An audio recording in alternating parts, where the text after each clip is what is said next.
I have some good news and I have some bad news. The good news is Sag in 12 means that you have a lot of discomfort with your faith, your belief system, probably because you're exposed to a lot of different viewpoints, opinions, paths to spirituality or whatnot. And as a result of that, there's some confusion. Generally, people who have Sag in 12 struggle with believing in God or believing in religion as a whole. Many of them are atheists. Many of them are agnostic, because a lot of them struggle with this concept of God when there's so much suffering in the world. It just doesn't make logical sense to them that there would be a God when there's so much hurt. So oftentimes they grew up with a religious exposure that they themselves don't believe in. Whatever faith or religion they were raised in, they reject it. And unfortunately, when they reject it, what happens is that they don't replace it with something else. Reject all of religion. They think all of it is bullshit. So that's what it looks like when Sag in the 12th is being worked in a negative. Just to give you some context, anything that you have in your 12th house is going to be what is hidden. What is in your shadow, what you struggle with the most does not come easily to you. Anything in 12th, it's a great source of knowing, insight, religious energy, psychic energy. That's what the 12th house is. It's like karma energy.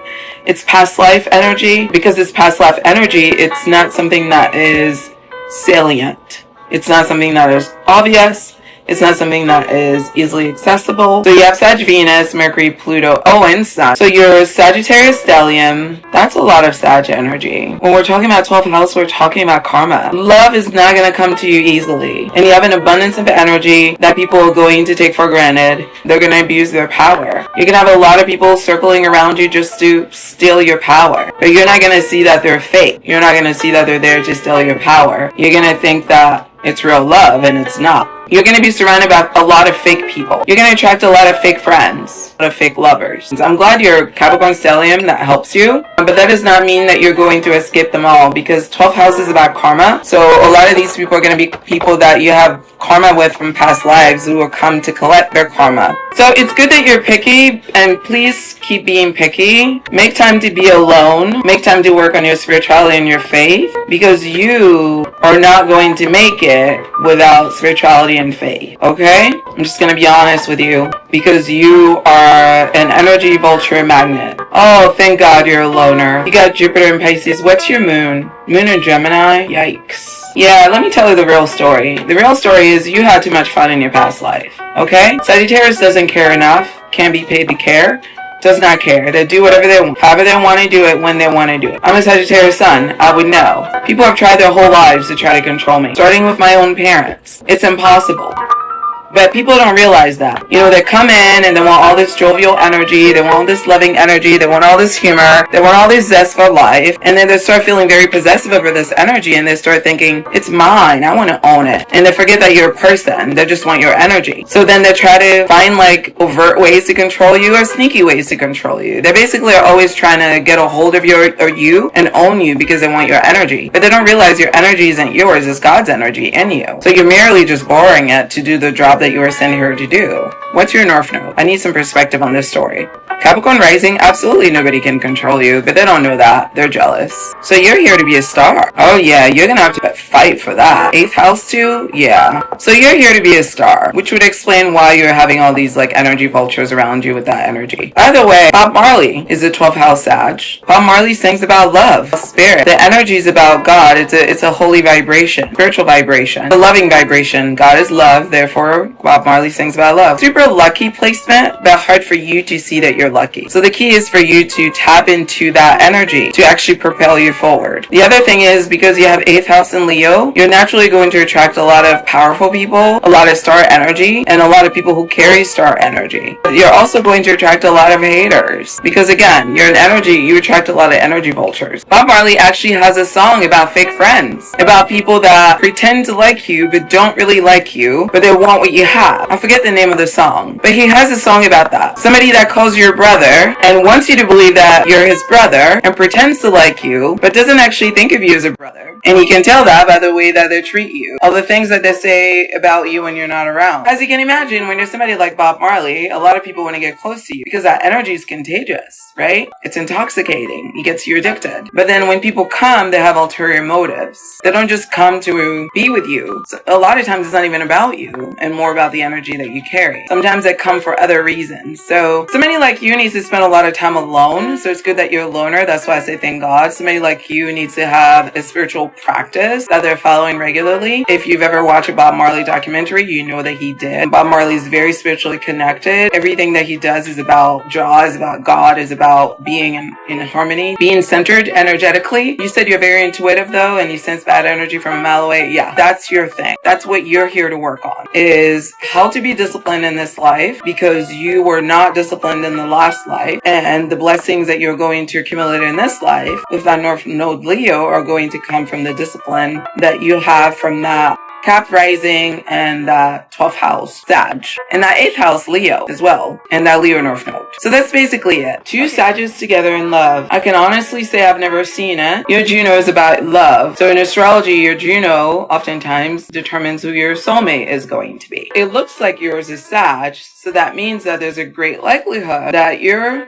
soulmate is a Sag. With you being a Gemini sun, a Sag sun is a good match for you 50% of the time. It can obviously work sometimes and other times not so much. But in order for you to be looking or considering Junos in Sag, it's not like a apples to apples. It's not like a Mercury in Sag, Mercury in Scorpio. It's like your Juno is your Juno based on your chart, and then your Juno tells you about your soulmate. And if that person happens to be a Sag, then there's a greater propensity that that person will be your soulmate. And with you being a Gemini, I'm saying that that is actually not a bad mix, because the likelihood of that relationship working out is 50-50, which is better than like none, right? So that's pretty good. So look to your Juno to see who your soulmate most likely is going to be. So you want to look at Juno, you want to look at Venus, you want to look at Moon, you want to look at Sun, but Sun isn't that big a deal to me. I put Mars over Sun when looking at all of that. Not everybody is supposed to find love in this lifetime in the sense that we define it conventionally, right? Not everybody's gonna get married, okay? Can we just accept that? Not everybody's here to be married. Not everybody's here to be in a long-term relationship. Not everybody's here to be a parent. Like, let's just accept that. Like, let's stop trying to shove everybody into a box. Not everybody's suited for relationships. My personality, the way that I am, my North Node is in Cancer.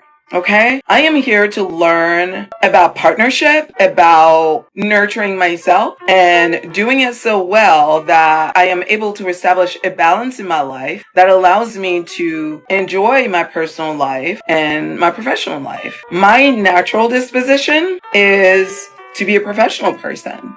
That's where I thrive. I love work.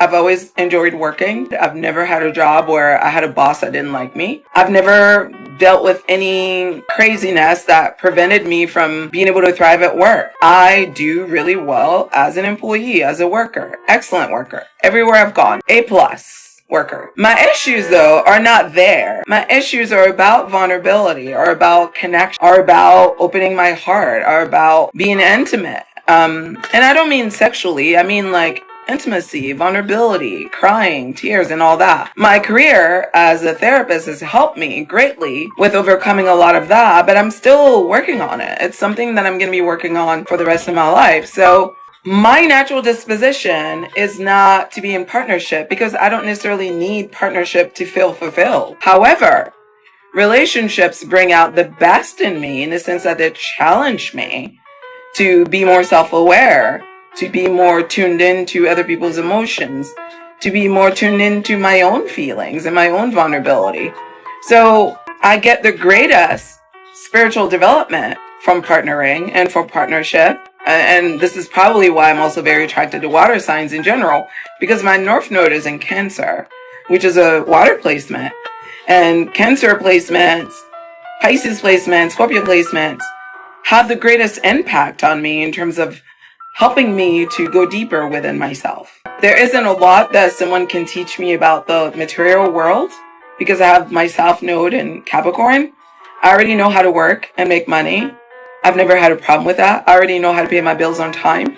I already know how to provide for myself. I already know how to sustain myself. The things of the heart are the things that I'm here to learn. Okay? So where do you learn about the things of the heart? When you entangle your heart with another. because then you get to really see yourself through the eyes of another, and you get to really take care of someone else's heart, and you get to be mindful of how you want them to, take care of your heart, So you learned a lot of that defrosting. Exactly.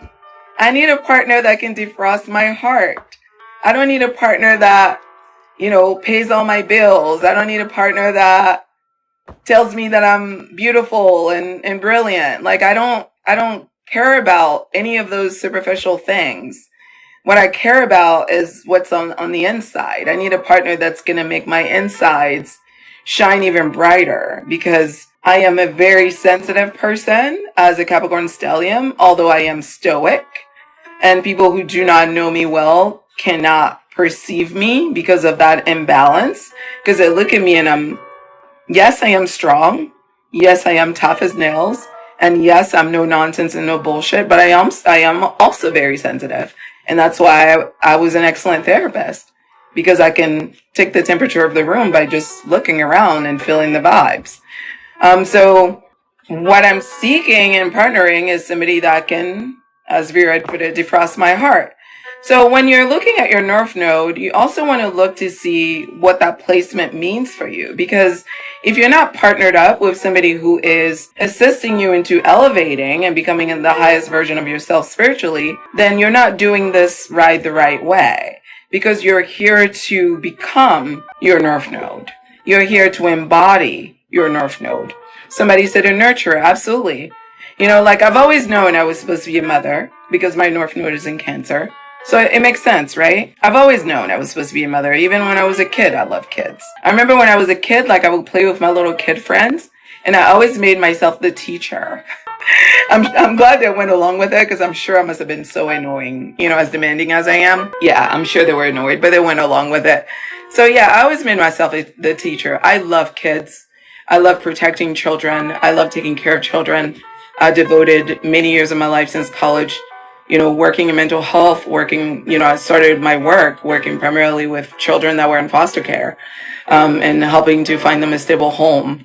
And then I went from there to children that were in very abusive homes that needed to, have their home stabilized or be assisted into moving out of their family home if their biological family could not provide a stable environment for them. And then from there, I went to working with adults, and I work with adults ever since. So I've worked with adults, I've worked with children, and I just love taking care of. I love nurturing. I love healing. I love soothing. I love making things better, leaving things better than I found them. So that's all that I'm here to do. So my North Node matches my career, and I also have my career in a water sign. I'm a Scorpio midheaven, so water, water, water. So me and water signs make sense. Is it easy? No, because I've got all this fire in my chart, because I just want to burn through shit, But water is like, you can hold off on the flames and you can just cry. You don't need to burn down the village because you are offended or you are embarrassed, or your feelings are hurt. Like, you could take a deep breath, cry your tears, and you'll feel better afterwards. I promise you. So that's kind of part of my energy, embracing my sensitivity, but more importantly, expressing it, talking about it and opening up about it. So I bring all of that to say, it's important to know your North Node when you're looking at like, who's an ideal partner for me? Because if you're not on the same spiritual journey, you're not going to be bringing out the best out of each other. Yes, I can be with someone that's Capricorn because I've got all this Capricorn in my chart, but what are they going to teach me that I don't already know? We're just going to be like looking at each other like we're twins. We're not here to repeat cycles. We're here to transcend and evolve, And I also have this Aquarius rising who's also very sensitive, but Aquarians are very, very huge on like hiding feelings. Huge. Aquarius is very stoic, like Capricorn. So I had like no shot at this feelings thing. Thank God for being a therapist, because if my career hadn't found me, I don't know where I would be in terms of like how far along I am with understanding my feelings and other people's feelings. So, and even that came to me as a gift, God always works in mysterious ways. Try to know your chart in that regard in terms of like love placements, like the important points, so that when you're analyzing whether somebody is a good fit for you or not, you keep that in mind, okay? For more astrology content, you may follow all of our YouTube astrology channels. The first one being at Intuitive Healing for Astrology 101, at Styled Under Libra for Love, at Astrology Weekly for Horoscopes and Manifestation, and lastly at Styled Under Virgo for Medical Astrology. You may check out intuitivehealing.com for astrology readings as well as healing crystals, and make sure to check out our manifestation group on Patreon at patreon.com/intuitivehealing. Catch you soon on the next video.